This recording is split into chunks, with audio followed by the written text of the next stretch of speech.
Maryann. Hi there. How are you? I am okay. Good. Standing up. Hmm. But Wonderful. I'm Well, having a lot of pain in through here from too much sitting. mm, It's ridiculous. no, I get that. I get that. Well, you're in a lot of pain. Do you want to do a different day? No, I'm standing up, so I'm not in pain. Yeah. Okay. Well, just making sure. Okay. Wonderful. I know Did that you you get just my bio? I did, and from what you had shared in the form for Catalyst Conversations, I kind of came up with one for you prior to you sending that one. So I was gonna just briefly share that with you. Did And you then send it to me email wise so I can see it? uh-huh, Okay. That would be good. give me just a second. How are you feeling? I'm good. I'm a little drained energetically today, but that's Oh, okay. I'm choosing not to do much today to focus on self-care, and then I will do a bunch of work tomorrow. okay. And how's your weather? Because, was it a week or so ago? I can't remember. Maybe it was during the holidays. Wasn't there a lot of water or situation with what was it? It was probably when we were getting snowed in. Okay. I just emailed that bio that I had created for you, to you. Um, so take a look at that and let me know if there's any changes you want to it.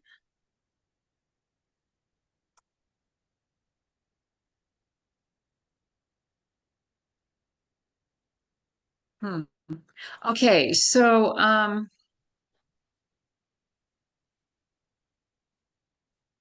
yeah, a guide for female executives Okay. and Instead of take out, leaders. yeah. And is there a way to mention my embodied leadership method? How about Maryann's work centers on self-empowerment, unshakable presence, and inner peace through this, what is it? Embodied leadership method? Through the embodied leadership method. Yep. Not as an abstract ideal, but as a daily lived leadership practice. Yeah, because the leadership actually is for your life, not just business. Right, right. Yeah. Okay. So does that feel Okay. aligned with you? I think so. I've been working with I did a free 2 day, I don't remember what she called it for something. The lady from India. I loved hearing her accent and whatever, and she just laser focused in, and that's basically what I sent you. And I've also been working with a PR firm lady, and what she came up with is a little longer, and I'm like, I don't, yeah, too many words. Okay. Well, this is nice and short and sweet. Yeah. All right. So, the conversation that I kind of came up with today, the title of it that I have is Unshakable Presence, Inner Peace as a Leadership Practice. Okay. Okay. It'll be between 30 and 45 minutes, just depending on how quickly we get through everything. Okay. Um, do you have any questions for me before we get going? I don't think so. I mean, you have questions you're going to answer, and I'll just just Yeah. here. I'm Yes. here. Yes, we do. Okay. All right. So I'm going to do a quick brief pause so she knows that there's a break. My team knows that we're And getting one ready. other thing, after Mhm. we're finished, when the recording is stopped or whatever, will we have a chance to speak again? Yeah. Okay. Yeah. Absolutely. Okay. There are leaders who command attention by force. And then there are leaders who shift the room simply by how they arrive. We've all felt it. Someone walks in and suddenly the energy steadies. Conversations soften, truth becomes possible, conflict dissolves, not because it's avoided, but because it can finally be held. Today's conversation is about that kind of leadership. Not louder, not harder, but deeper. Welcome back to Catalyst Conversations, where we explore leadership through clarity that liberates, a structure that supports, and soul that sustains. I am joined by Maryann Hesse, a guide for female executives, entrepreneurs, and change makers who want to entrain any room to a higher vibration. So communication becomes clear, conflict becomes navigable, and leadership becomes embodied rather than performed. Maryann's work centers on self-empowerment, unshakable presence, and inner peace through the embodied leadership method, not as an abstract ideal, but as a daily lived leadership practice. Maryann, I am so glad you're here. Well, thank you so much, Desi. It's a pleasure to be here. Wonderful. Before we talk about embodiment, any energy, or leadership, I want to start with you. Was there a moment, or maybe it's a season in your life where you realized I can't keep leading, communicating, or showing up this way anymore? Not the polished version, really the honest one, right? What was happening internally at that time? Okay. Well, I didn't think of it in those terms, but I knew my life wasn't working.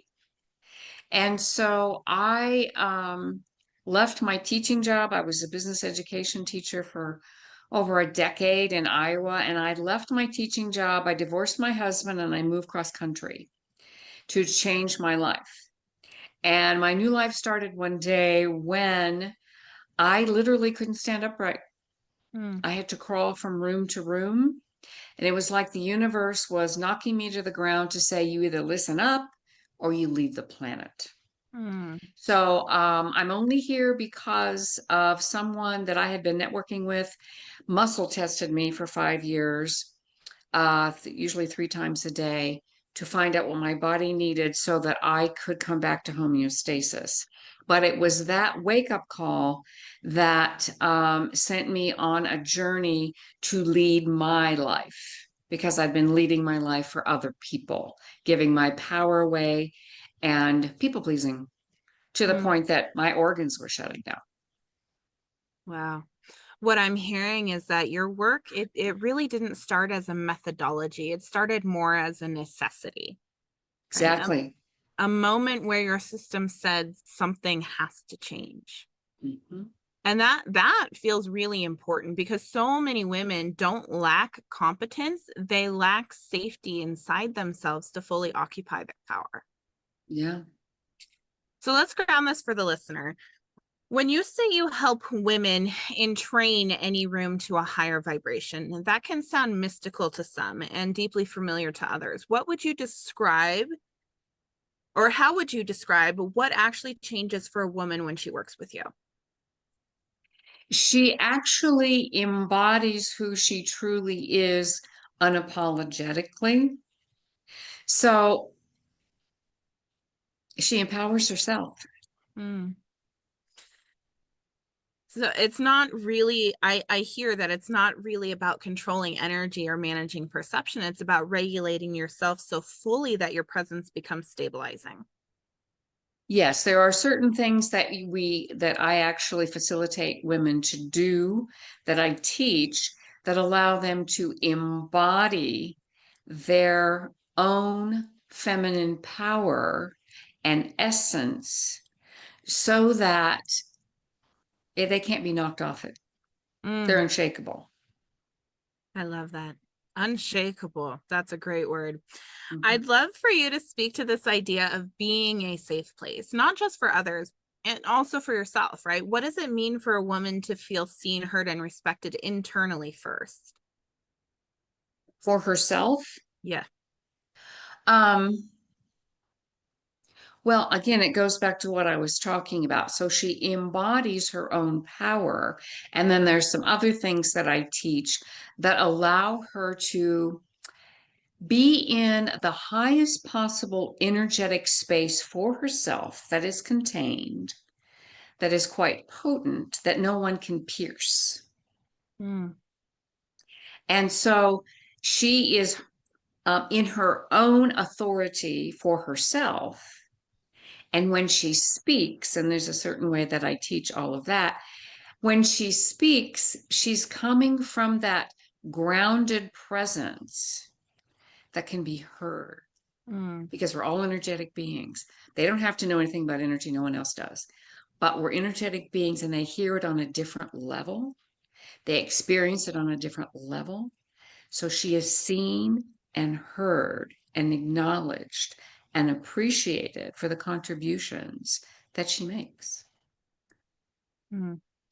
I'm wondering your insights on why compensation, being well paid for impact, connects to embodiment. Once you are embodied and are empowered within yourself, as you communicate wherever it is you are, if you're like you're in a corporate situation, you're actually being heard and seen and respected in a whole different way, which leads to greater compensation based on the contributions that you're making because they can't be denied. Mm, wow. This really feels to me like it's a redefinition of power, right? It's not dominance, not performance, more coherence. Definitely coherence because you are aligned with who you truly be, which, if you're talking about um, intelligence, emotional and energetic intelligence, you're aligned with that, with what we innately are, Mm, yeah. or who we innately are. Yeah. I love it. Yes, let's go deeper. You teach that inner peace is available at any moment, not after healing everything, not once circumstances change. Mm-hmm. For leaders listening who feel reactive, overwhelmed, or constantly on, this might feel almost unrealistic. Mm-hmm. Walk us through this. Inner peace as a choice, not a reward. What's the biggest misunderstanding people have about inner peace? Oh, I think initially, at least for me, when I think about, years ago, whatever, inner peace, and I thought, oh, you've got to go sit on a mountaintop and meditate for years and, Mm, all that. And that's no way. You don't have to do that. Once you are embodied and coming from this place that is innate to you, uniquely you, I teach the 4 dimensions and it's not 3D and 5D. I'm not talking about that, but the dimensions that we go through throughout the day and how you can embody those and choose inner peace in the beingness dimension of that where all that is anytime you want. mm, It takes practice.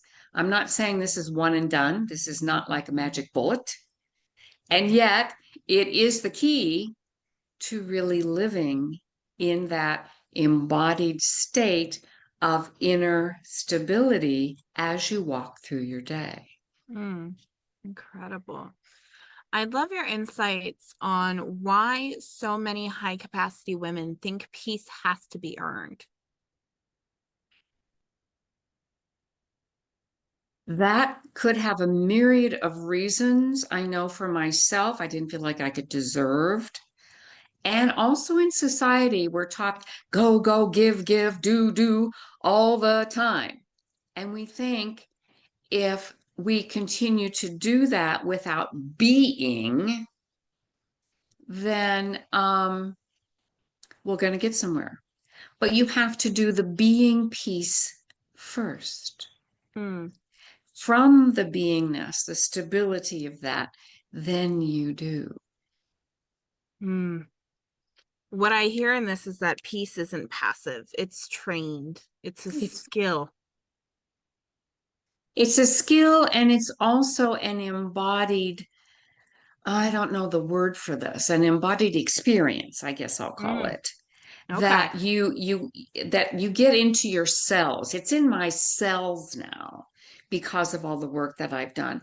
And so you haven't trained yourself, Mm, basically. And so you can choose that and your body knows. And right. you're in it and you're in it. You are in it. In it, yes. Speaking from experience here, yes, I too have embodied peace and I choose peace, and it's such a freeing feeling. Mhm. It's incredible. Now, you speak about mastering the mind rather than letting the mind run the show. How do you help women move kind of out of overthinking and into that embodied knowing, especially in high stakes rooms? Again, that goes back to owning your Power. power and embodying that. And when you're in that space and in that place, your mind isn't ruling. It's coming from the innate beingness of who you are. I mean, you know your stuff. It's not like it's spiritual stuff, but you are so stabilized that you get your information filtered, so to speak, through that rather than through the mind. The mind is quiet. You get your marching orders, so to speak, Mm-hmm. or whatever it is that you're going to be expressing from that embodied state, and then you ask the mind to implement it. That's its job. That's incredible. What role would you say the body plays in leadership decisions? It's important to have body awareness. As you do the work that I do, you become more aware of the body and what's happening within it because it will signal you as to whether or not something is off or spot on if you're out of that particular way of being or not. So it's key because it's our earth suit, right? And it's our command center. And we have to know where the controls are, so to speak, and how to use them. Mm. And once we have mastered that, then we know instantly when something is a little off or whatever it might be. And that will also help us with our health because we need to have optimum health to do what we need to do. And with an instrument that is free of debris, I'm going to say, which includes clogging up the mind. Mm. So powerful, so insightful. How would you say embodiment change conflict conversations in real time? Oh, immediate. It's immediate. When you are embodied, or even if you are a little off and come back to the embodiment, the whole room changes. Mm. When you walk into a room embodied in the power and presence of who you truly be, it is felt immediately. And if there's conflicts going on in the room or whatever might be going on, it calms the nervous systems of whoever is there, as well as your own being calm. Mm. So you're entraining the room. I love And they it. don't have to know anything about energy, but that is just it's a high vibration. And that is the key for energy, because I don't like to use the word win and lose, but the highest energy always wins. It dominates in a powerful, positive way. It's not hitting anybody over the head with anything. Well, that's a good thing. We don't want to hit people over the head. Well, let's talk about attraction, right? Not in the marketing sense, the relational one, right? What makes someone magnetizing rather than repelling? Again, we're back to embodying your power, and Mm. you are radiating such a high vibration and it's with any vibration, but I work with the highest, but whatever vibration you are emanating, that's the vibration that you're going to attract in situations or people, whatever it might be, environments. You're going to attract that because, as we know, like attracts like. Mm-hmm. But because of the way I work, you can shift between those if you're not feeling comfortable or whatever. Okay, where am I? Check in and see. And if it's something you need to adjust within yourself, you adjust that. And then people throughout time, as you are adjusting yourself, will either fall away or they'll rise up and meet you. Mm. I love that. What I'm hearing in what, because we keep circling back to embodying your power, and that I guess is truly the key. And I think you said that a little just a few minutes ago, but embodying your power is the key and doing it in a very present way. It's Correct? unshakable presence. Right. Yeah. But it's your own. It's just your own. Yeah. Right, right. How does unprocessed emotion quietly leak into leadership presence? What was that? Unprocessed, what? I'm not Unprocessed emotion? unprocessed emotion. Hmm. How can So, that quietly leak into leadership presence? oh, it runs the show if you don't address it. Mm, Absolutely. Absolutely. And so that's why within my work, I'm also dealing with whatever those subconscious things are under the surface, and we dissolve them.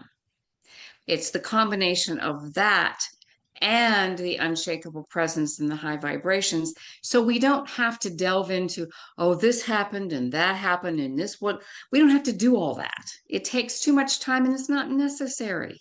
right. And it's we don't do spiritual bypassing. It's not a spiritual bypass. To me, this really feels like it's emotional intelligence at the nervous system level. Yes, I guess that's one way to term it. Right. So I want to name something tender and powerful in your work, the mother wound. Yeah. For many women, leadership isn't just about authority, right? It's entangled with visibility, approval, fear of rejection, and safety. How Mhm. does the mother wound show up in leadership and entrepreneurship? Well, it could be in a variety of ways depending upon the person's experience, growing up. So Mm-hmm. again, it goes back to the subconscious imprints that they've had from the womb to about 18 years of age. That's when they're predominant. But if you don't take care of those that are not in your best interest, they keep repeating in different ways in your adult life. Mm-hmm. So it's unique to each person in my experience. But a lot of times there is the fear of being seen, and there's a worth issue to it in terms of, well, I'm not worth that. And so they don't own their own worth as they go forward. And so they kind of dumb themselves down, and they're not really fully expressing themselves. But it has to do with those subconscious imprints and those behavioral patterns that are underneath the surface. Yeah. What patterns do you see most often? What I'm just letting you know, people are triggered by various things, and that means there's something in them that isn't healed yet. So we address that immediately. And then we get to a point where you're not triggered by anything. What else was it? Oh, the visibility, that's very difficult. Oh, and the receptivity for women. Mm, The receiving, because we are so conditioned to give, give, give, give, give until mm. we're, in a fetal position on the floor practically. So, so, you know, to really open yourself to fully receive and to fully express yourself unapologetically. Mm. Women have been silenced. I was muzzled by my mother. Yeah. And so those are themes that run through for women just from society and the mother wound. Amazing. How does healing that shift, how women relate to authority, money, and being seen? They can receive it. They embody their own authority so that their nervous system relaxes and they are able to fully receive all that they deserve, all that they desire. They get more clear about what they really want. Because a lot of times they dumb down what they want for everybody else, or put their Mm. desires on the shelf and they kind of forget about them.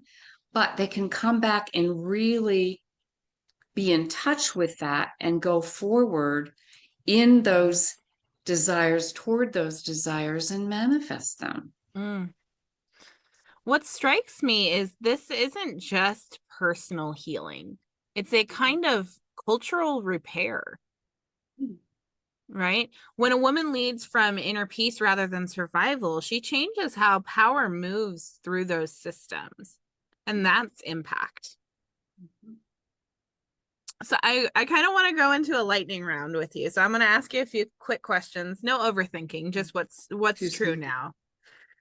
What's one daily practice that strengthens that unshakable presence?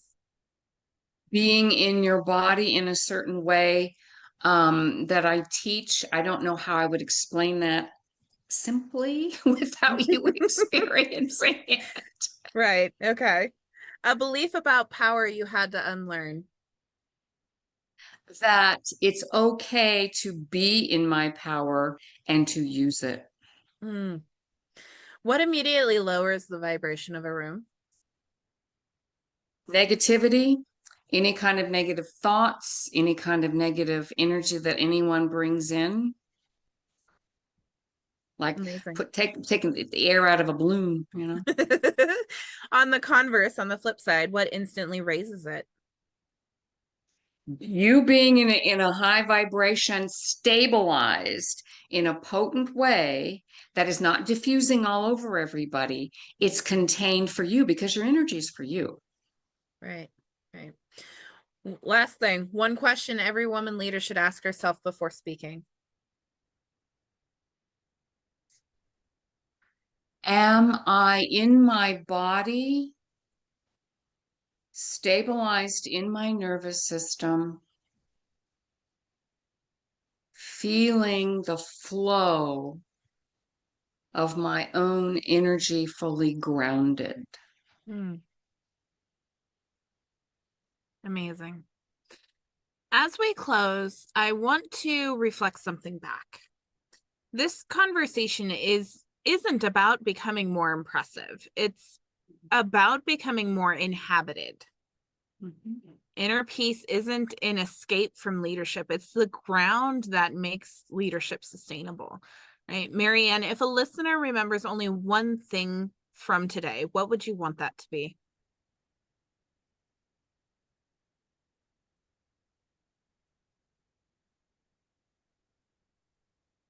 Never settle for less. And if you are, call me. Mm. Inner peace as a daily anchor, presence as power, leadership as an embodied state, not a role that you perform. That's clarity that liberates, structure that supports the nervous system, and soul that sustains impact over time. So thank you for the work that you do and for the way you do it and how you show up. To our listeners, notice how you're sitting right now. Notice your breath, and presence begins there. We'll see you next time on Catalyst Conversations. Ta-da! Are we out? We're out. Okay. So, when do you think, whoops, this recording will be available? So it's going to immediately go into the folder that my team is editing. And then as we get ready to publish that episode, I will send you some copy for it. And a copy? Yeah, email and social copy. Okay. So will I be able to receive the recording is the question. Yes. Mm-hmm. Because you have some amazing phrases that, of course, I couldn't stop and write them down because Yeah, so I can give you the raw right after this. I can email it to you. The edited version is the one I was talking about because it's going to go to my team to edit it and make it live for distribution. Okay, because I loved the way you encapsulated things and your wording was just amazing. I'm like, oh, what a great phrase. Yeah, because so I have my my Fathom note takers in here, so I will share the Fathom link with you. It's the raw, and it has a AI transcript on it, so it'll be easy for you to capture that. Okay, because it's so challenging for me anyway to put into words what I do. Yeah. I get And that. so some of those things you said, I'm like, oh my gosh, that's great. I would like, can we use some of that somewhere? I mean, I don't know, but I can put it into my own AI with whatever it's already got in there and say, okay, can you incorporate any of this? What, so that it's clear. Yeah. Because to say to somebody clearly what I do for them to get it, I don't know, I've struggled with it for a long time, but to me, you almost have to experience it. Yeah, you really do. I mean, I know I've done a lot of personal growth work and it's taken a lot of work to get to that. So I'm consistently in the high vibrational spaces of peace, love, joy, and enlightenment. Those are the four that I focus on. And I choose to be in them, right? It's such a more liberating feeling. And you it's really hard to explain to someone. You have to experience it for yourself. Yeah, and I've had a lot of practice in this. It's not that it's, immediate. You have to do this every single day. And I've Mhm. been in three of the silence retreats, but they're 5 days each. And we go into those, we experience and are more aware of those four dimensions. And once you have done that deeply for 5 days, three different times, it's in you. Mhm. And so it doesn't take much to just go there. Right. But we do as humans go through and we need to see where things are and be aware of all of that. So anyway, I just really thank you for the opportunity to speak. And I don't know if you ever put anything in when you publish this, anything in there about if you want to contact me, to Mhm. do whatever. Do you have any idea when this might be? I don't even know. And where do you publish it? I don't know. Well, it's going to be published everywhere. We're waiting on some of the platforms to approve our channel. Once that is done, then it'll start being distributed all over the place. Spotify, Apple, all of the majors. I was just gonna look and see if I got your links, which I think I did, but on the form that you submitted for Catalyst Conversations, usually we capture your links. Yeah, you Yeah, gave see, me you gave me your mm, website and your LinkedIn. okay. So, Is there another link you want to add?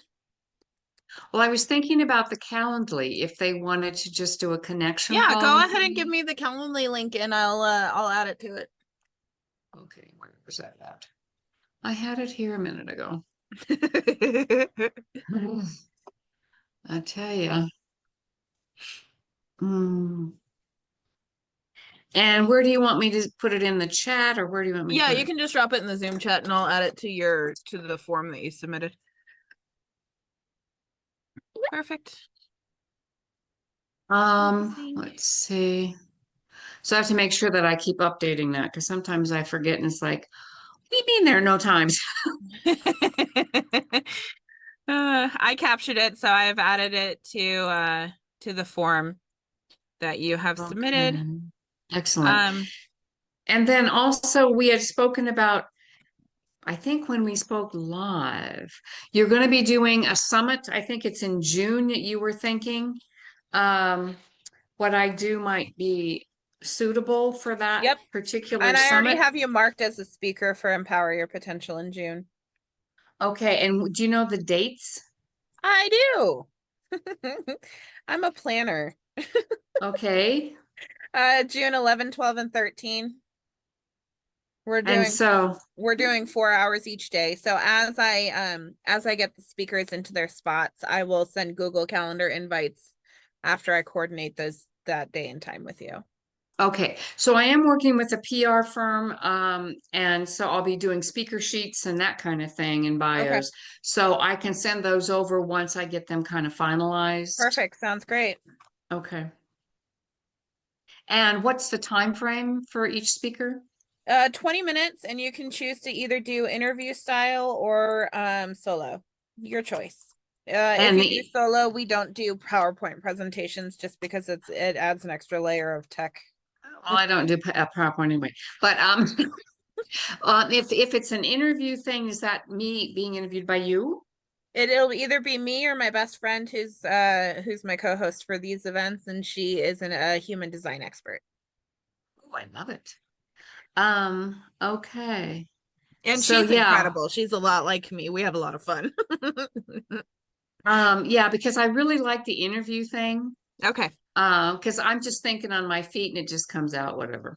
Yeah, I love it. I perform best under interview. I can't stand solo. Yeah, it's like prepare this, practice this, blah, blah, blah. Okay, fine. But then I throw it out the window anyway. I mean, Oh, I I have do my too. key points in mind and I'm just talking. But I like the interaction, That's where I you thrive. know. You and Yeah. I are a lot alike in that sense. Okay. All right. Anything else we need to speak about? Or I know there was some other something. I don't remember There's what it lots of was. things. I mean, when you submitted the form, well, one thing, I'm going to go ahead and end the recording